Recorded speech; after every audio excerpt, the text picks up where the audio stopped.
Hi, this is Vicki with Learning Home Volunteers. Welcome back to our learning session on music and movement. So, did your learner like drumming? Or maybe they preferred to twirl around with those ribbons billowing behind them. This week, we're going to put a little bit more structure into our movements and create a path just using body parts. Well, let's get started. This is activity number 5. In our next activity, you can actually create your own twister game using your child's hands and feet. We have provided you with a big sheet of plastic tablecloth and a permanent marker. Now, this marker can write on plastic, which other markers can't, but it is permanent and should be stored where children can't use it. You want to create a 2-column movement type of thing where the child has to put their feet or hands onto the multiple places on the uh, sheet, the cloth, and then you can create a path by having them try it out.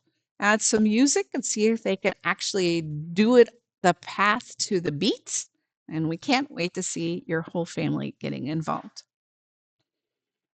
This is activity number 6, body percussion. Body percussion is actually just making noises with your body. The ones they teach in the school are 4 different methods. Path, by using your hands on your body to make a sound, like clapping on your knees. The second is snap or click. Teaching children how to snap or click their fingers is tricky. And I think the easiest fingers to try to use for children is their thumb and middle finger. Try using the dominant hand first. The third noise is to use their feet to make noise, like our elephant stomps by stomping on the ground. And of course, the last one is clapping their hands together. So let's try it with a little bit of music. Let me click here and let me start, and you can see what it looks like.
Well, that was fun.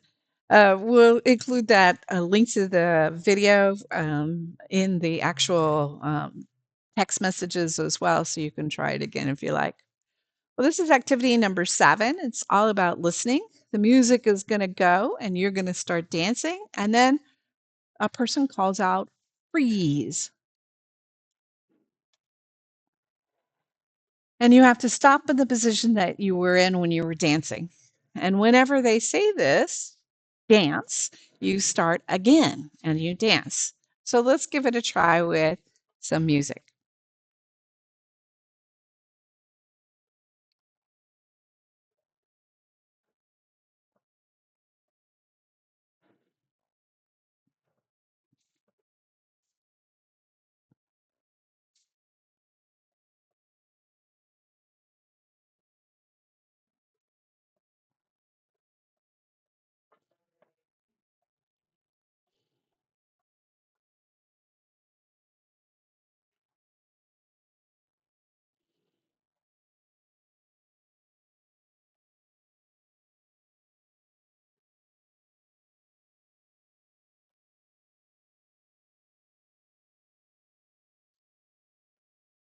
I think you get the idea. How fun is that?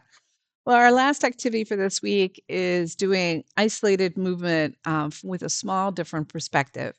We're actually going to lay on our backs and draw. All you need is some paper, crayons, and some tapes, and choose the bottom of a chair. Tape the paper there, and then have your child lie down underneath the chair itself. This position will quiet the big body movements and require that the whole arm is actually used to make the picture. For another perspective about drawing without being able to see, we can actually try covering our eyes and then trying to draw something and then taking it off to see what actually happens.